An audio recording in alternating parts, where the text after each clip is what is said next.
I had a great time with the $20,000 I recently saved up. After returning from a week-long trip overseas, my mother-in-law Isabella called me excitedly, mentioning something about saving $20,000. I was puzzled because I didn't remember having such a large sum. As a freelancer, I do have some emergency savings in my bank account, but I don't usually keep that much cash. Plus, my banking card was right here, and no one else should be able to withdraw such a large amount without my knowledge. Isabella claimed she took the money from the sideboard drawer, assuming we were rich. I thanked her for her good intentions but didn't understand why she thought I had given her the money. After this brief conversation, I wondered where the $20,000 came from. The mystery was solved when Anthony, presumably her husband, returned home a month later. Fast forward to a month later, and Isabella made over 80 calls, which I ignored. When I finally answered, she accused me of something, and I didn't quite understand. It seemed like she was upset, but I couldn't figure out why. Isabella's persistent calls became annoying, and when I finally answered, she started blaming me for something. Confused, I realized she was reaping what she had sown. Isabella's voice echoed loudly through the phone speaker as I learned her name was Scarlett, a 32-year-old freelance jewelry designer. I really want children, but my job keeps me very busy. My husband, Anthony, who is the same age as me, used to have a regular job, but now he helps manage my work. When we got married, I wasn't making much as a designer, and we relied on Anthony's income. However, as I turned 30, my work became more stable, and I needed help managing my schedule.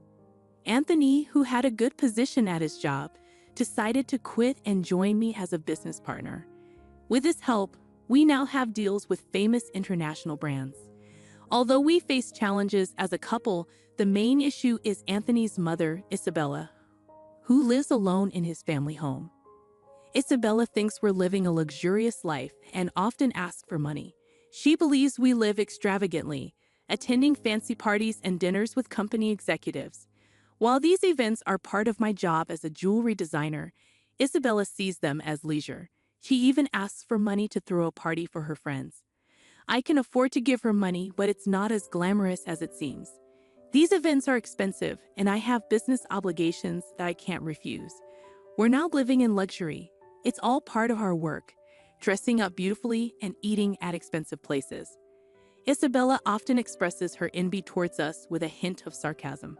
Despite my continuous refusals to her requests, Anthony, being her son, sometimes gives in and hands her money. He believes it's a small price to pay to keep her quiet and avoid interruptions to our work.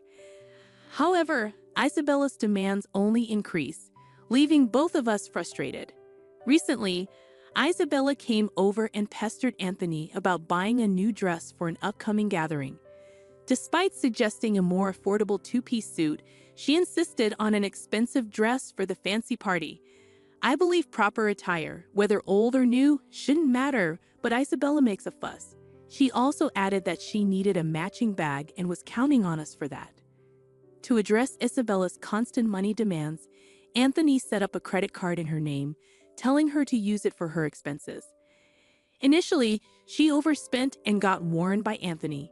He then asked her to report before making significant purchases. However, Isabella continued to overspend, once even buying an expensive ring without prior notice. The bill became astronomical, and Anthony, who was paying the bills, couldn't afford it. Isabella seemed to think the credit card meant endless spending without consequences. Anthony, frustrated with the situation, decided to put a limit on her card spending. Isabella stormed in, complaining that she couldn't pay for her recent shopping, not realizing the financial strain her overspending was causing us. "We've lowered your monthly limit, but it's still enough, right?" Isabella challenged, questioning the fairness of our lifestyle. She argued that her desire for fun and luxury wasn't much different from our work-related dressing up and attending fancy places. We explained that events like product launches and parties were part of our job, often taking place in luxurious venues. However, Isabella perceived it as us having fun rather than working. Since putting a limit on her credit card, she had quieted down a bit. Occasionally, she would come to our house and complain to Anthony, but life went on without major issues.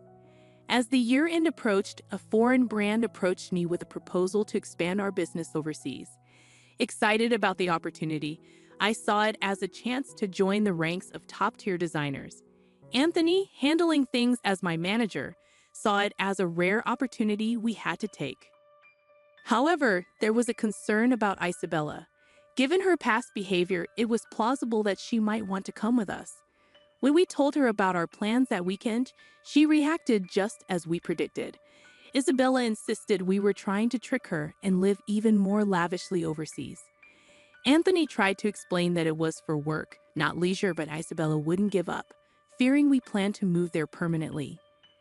"We'll come back after our work settles down overseas," I reassured Isabella. She seemed worried that our plans would leave her behind. Both Anthony and I were exhausted from this circular argument. We couldn't take her with us, but Anthony, worn out from convincing her, suggested paying for a week-long trip for her instead. "Really? Are you sure?"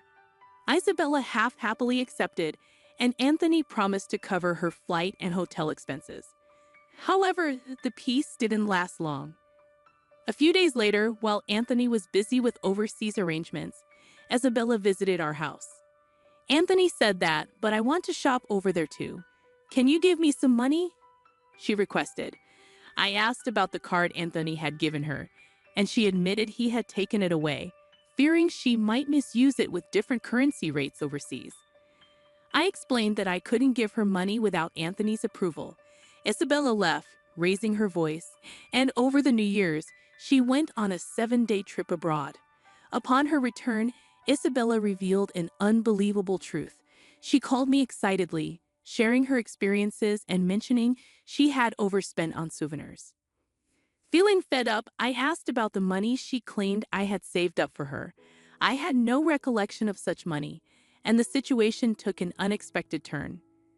I had some savings in my bank account for business emergencies, but Isabella couldn't possibly withdraw cash from it. Despite what she claimed, I had no memory of it. She said she found $20,000 in our house's sideboard drawer, and I was confused about why such money would be there. I couldn't imagine us keeping such a large amount of cash at home. I told Isabella that if she took money from our house without permission, it amounted to theft, even if she's family. I emphasized the seriousness of the situation, especially if Anthony had set the money aside for an important deal. There hadn't been any disruption in our business dealings or payments while Isabella was on her trip. Isabella nonchalantly admitted to using the money, saying, "I'm telling you now that I used it." I pointed out that taking someone else's money without permission is a crime and expressed my concern about her entitled reasoning. Isabella defended herself, saying, "You two live so extravagantly, so why can't I have a little of that? Think of it as doing a favor for your parent." I found her reasoning inappropriate, considering she took money without asking. I promised to ask Anthony about the money when he got back.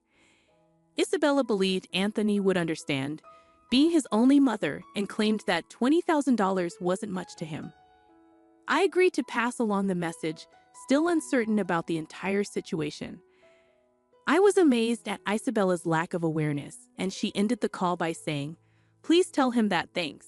Still baffled by the $20,000 in cash at home, I asked Anthony about it when he returned that night. Anthony had withdrawn the money from his bank account 10 days ago for an urgent payment. He needed cash immediately, but I was surprised that he kept such a large sum in a drawer, considering the potential risks. Anthony, looking troubled, asked if I knew anything about it. Today, Isabella called, thanking us for the $20,000 and mentioning she had a blast with it. I didn't understand what she meant, but it turned out the money was Anthony's after all. However, we still didn't know what such a large amount was meant for. I questioned Anthony about why he had left such a large sum at home, especially when we usually did bank transfers. Anthony explained that after limiting Isabella's credit card amount, she had secretly borrowed money from various sources, including consumer finance cards and credit cards she had opened without his knowledge. When Anthony discovered this, he took all her cards and prepared the cash to repay Isabella's growing debt. Although he gave her the cash, he knew she might spend it recklessly. The situation became clearer, but the mystery of Isabella's actions remained. I planned to pay the institutions directly through bank transfers, but Anthony preferred fewer records in our bank accounts for the sake of trust with our business partners in bookkeeping. So he decided to withdraw the cash and pay individually. Supporting Isabella's overseas trip was like a parting gift, knowing we wouldn't be able to take care of her like before after moving abroad. As time passed, Isabella's calls to my mobile phone became frequent, almost 80 calls every day. Anthony had advised me not to bother with her, but the persistence made me concerned. One day, Isabella's voice sounded almost like a cry as she apologized for bothering me during the busy moving preparations. She explained that she was receiving payment demands almost every day, and Anthony seemed to be blocking her calls. Isabella couldn't get through to him and pleaded for my help, saying I was her only hope. I was surprised that Anthony would take such a drastic step with his own mother. If he had used the money he prepared to pay off Isabella's debts, this situation might have been avoided. Now, Isabella was inundated with collection letters from finance companies and consumer lenders, facing non-stop collections calls and seeming helpless to do anything about it. It was a scene I had only seen in dramas before. I mentioned it to Anthony, but I couldn't predict his response. Isabella pleaded for help, saying it was a son's duty to assist his mother. The call ended, and I told Anthony about it when he returned home, but he dismissed it coldly, stating that Isabella wasted the opportunity herself. Despite the continued calls from Isabella, I decided to block her number, following Anthony's lead. While I wished I could help, being Anthony's mother meant there was nothing I could do if he had chosen to ignore her. As the day of our move overseas approached, I needed to finish packing. Looking around the still cluttered room, I couldn't shake the lingering feeling of helplessness in the face of Isabella's predicament. It turned out that Isabella had to sell her house to settle her debts. In addition to the $20,000 Anthony had intended to use for repayment, she had hidden even more debts. The amount was so substantial that even after selling her land and house, she couldn't fully clear it. The total balance was unimaginable. Our family home was gone, and Anthony, though somewhat sad, acknowledged there was nothing we could do. Losing the house where one grew up must have felt like a significant loss. Anthony, having lost his place to return to because of his living mother, must have been feeling a deep sense of loss. Isabella now lived in a cheap apartment, struggling to repay the remaining debts with her part-time job. At her age, finding work must be challenging. I felt a bit of sympathy for her. However, the consequences of her spending led to this, so she was to blame. Even for the elderly, taking responsibility for their actions is necessary. Despite the challenges, my business was thriving overseas, and the move had brought more inquiries from other brands. I received offers from unexpected places, something I couldn't have imagined back home. Although it was all appreciated, I was so busy that I barely had time to sleep. Anthony, too, was occupied with various tasks. At this rate, having children was still a distant thought. I pondered this as I gazed at the foreign cityscape outside the window.